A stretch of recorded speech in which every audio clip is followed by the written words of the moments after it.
17 stay-in na empleyado ang nasa loob ng warehouse nang masunog ito kaninang madaling araw. Ang lagay nila sa unang balita live ni James Agustin. James. Susan, patuloy pa rin inaapula ng mga bumbero yung sunog na sumiklab sa isang warehouse. Dito po yan sa Barangay Nagkaisang Nayon sa Novaliches, Quezon City.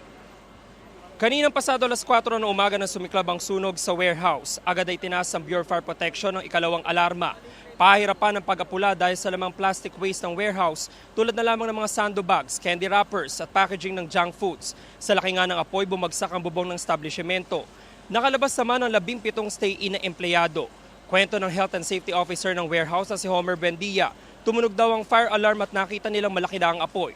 Sinubukan pa raw nilang itong apulahin pero hindi kinaya.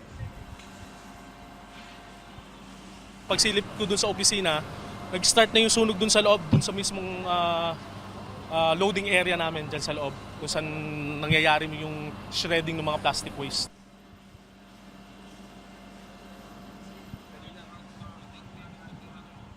Samantala, Susan, ito nakikita nyo, ito po yung mga plastic waste na bahagi nitong warehouse kung saan nasusunog pa po ito hanggang sa mga oras na ito. At ito yung labas lamang at harapang bahagi nitong warehouse. Doon sa loob, marami pang plastic waste. At nakita natin kanina, bumagsak na talaga yung bubong niyan at malaki pa yung apoy doon sa bandang loob nitong warehouse. Gumamit na kanina ng chemical yung mga bumbero para makatulong sa kanila. At kanina, naubusan din sila ng tubig. Ngayon, patuloy yung pagbomba nila dito ng tubig. Ang ano lamang dito, dahil may firewall itong warehouse na ito, yung dalawang katabi na warehouse pa ay hindi nakakalat yung apoy doon ayon doon sa mga bumbero na kausap natin. Yan, naantabayanan pa natin yung ilang mga detalye mula sa BFP Quezon City. Yan muna yung latest mula rito sa Novaliches. Ako po si James Agustin para sa GMA Integrated News.